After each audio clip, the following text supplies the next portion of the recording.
नमस्कार, आप देख रहे हैं द न्यूज। आपके साथ मैं सृष्टि मिश्रा। दिन की 10 खबरों पर इस बुलेटिन में हम आपको विस्तार से बताएंगे। बता दें आपको, एक तरफ जो हंगामा मचा हुआ है पश्चिम बंगाल को लेकर, तो वहीं दूसरी तरफ ओवैसी ने बड़ा बयान दे दिया है कि लोकतंत्र का काला दिन है 6 दिसंबर और नेता इसको याद नहीं कर रहे हैं। भले उद्धव ठाकरे ने कहा कि मेरे पिता का सपना था राम मंदिर बने। तो एक एक करके हम इस न्यूज बुलेटिन में आपको बताएंगे कि किस तरीके से भारत ने कड़ा विरोध जताया है। यूके की राजदूत जब इस्लामाबाद के मीरपुर पहुंच गई, उन्होंने इस्लामाबाद का दौरा किया है और पीओके का दौरा किया है, जो भारत का अभिन्न अंग है, आप जानते होंगे। तो चलिए आज विस्तार से इस खबरों पर एक नजर डाल लेते हैं। तो पहली खबर से आपको रूबरू कराते हैं। ब्रिटेन की उच्चायुक्त मैरियट ने पीओके का दौरा किया है और भारत के विदेश मंत्रालय ने कहा है कि ये संप्रभुता का उल्लंघन है। जहां आपको बता दें कि जेन मैरियट ने इस पे बड़ा दावा किया है कि मीरपुर के यहाँ पर ब्रिटेन में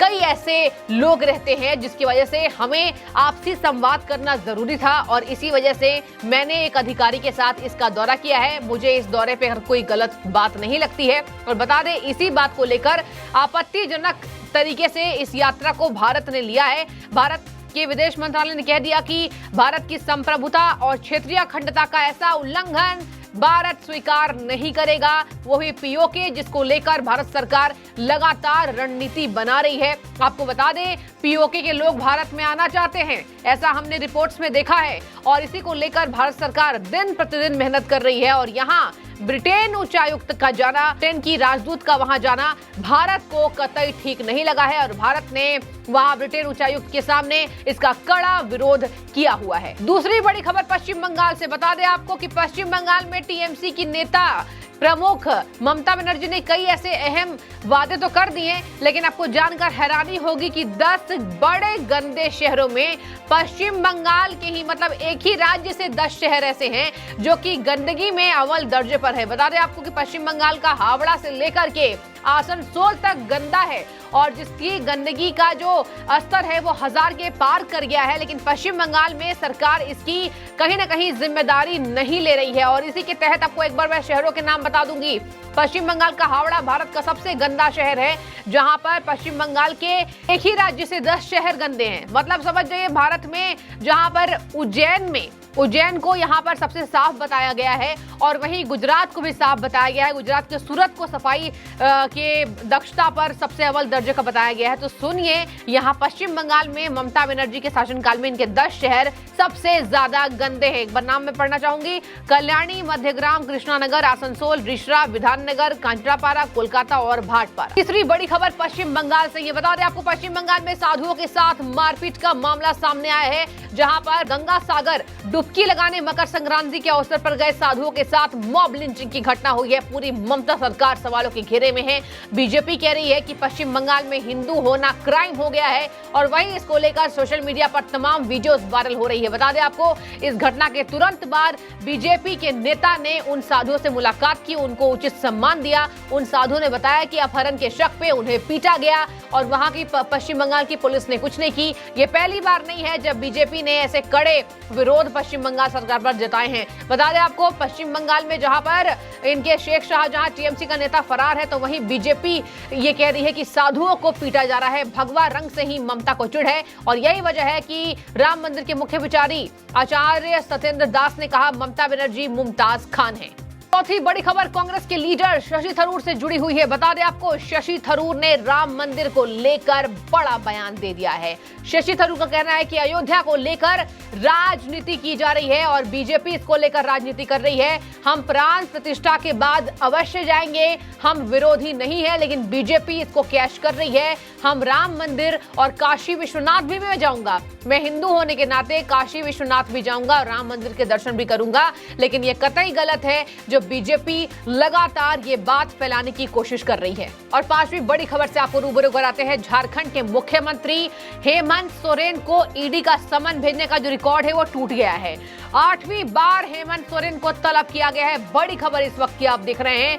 हेमंत सोरेन को 16 से 20 जनवरी के बीच में ईडी ने बुलाया है और ये पूरा मामला जमीन घोटाले से जुड़ा हुआ है। बता दें आपको, हेमंत सोरेन बार बार इस पर आपत्ति जता रहे और कह रहे हैं कि ये ईडी का समन असंवैधानिक है, जबकि देखिए घोटाले में तमाम नाम सामने आए हैं और हेमंत सोरेन के कई ऐसे अहम नेता हैं जो खास करके उनके करीबी हैं, उन पर ईडी की छापेमारी हो गई है। तो झारखंड से लगातार घोटाले से जुड़ी बड़ी खबरें सामने आ रही है और यहाँ पर ईडी ने उनसे पूछा कि आप समन में आखिर उपस्थित क्यों नहीं हो रहे। ये पूरा मामला जमीन घोटाले से जुड़ा हुआ है, जहां पर 29 दिसंबर को हेमंत सोरेन को 7वीं बार समन भेजा गया था और आज और एक बार फिर से हेमंत सोरेन से जुड़ी बड़ी खबर, जहां 8वीं बार उन्हें तलब किया गया है। देखने वाली बात होगी अब हेमंत सोरेन अपनी उपस्थिति ईडी के सामने दर्ज कराते हैं या नहीं, क्योंकि लगातार घोटाले में विपक्षी नेताओं के ऊपर रडार पर ईडी ने रखा हुआ है और ईडी लगातार कार्रवाई कर रही है, क्योंकि लगातार देखिए विपक्षी नेताओं पर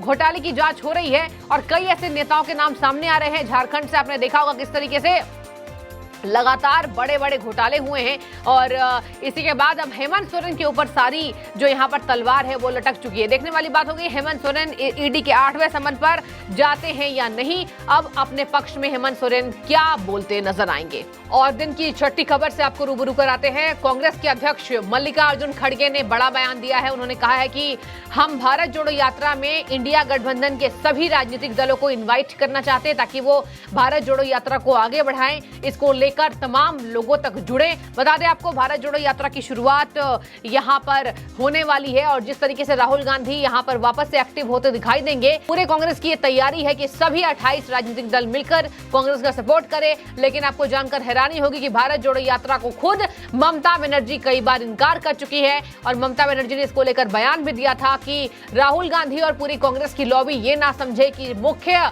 यहां पर विपक्षी पार्टी कांग्रेस है, ऐसा आप कतई नहीं है। तो देखने वाली बात होगी कि सभी राजनीतिक दलों में जो इनविटेशन मिला है भारत जोड़ो यात्रा में शामिल होने का, उस पर राजनीतिक दलों का क्या रिएक्शन सामने आता है। सातवीं बड़ी खबर से आपको रूबरू कराते हैं दर्शकों।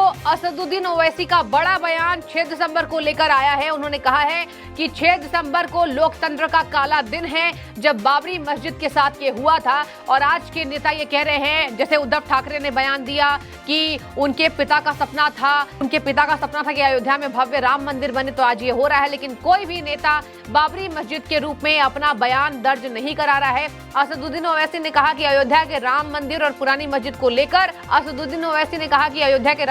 लेकर कोई बयान नहीं दे रहा है। देखिए ये बार बार इनके विवादित बयान सामने आते रहते हैं। ओवैसी जी आज से नहीं, बहुत पहले से बौखलाए हुए हैं। उन्होंने कहा है कि ध्वस्त करने के लिए जघन्य आपराधिक कृत्यों के बारे में कोई बात नहीं कर रहा है, जब बाबरी मस्जिद को ध्वस्त कर दिया गया था। उन्होंने कहा कि अब पूरी बातचीत इस बारे में है कि वे इसमें शामिल होंगे या नहीं। बता दें आपको कि वो असदुद्दीन ओवैसी अभी तक गठबंधन का हिस्सा नहीं है और उन्होंने कहा कि भारतीय मुसलमानों के लिए संदेश स्पष्ट है।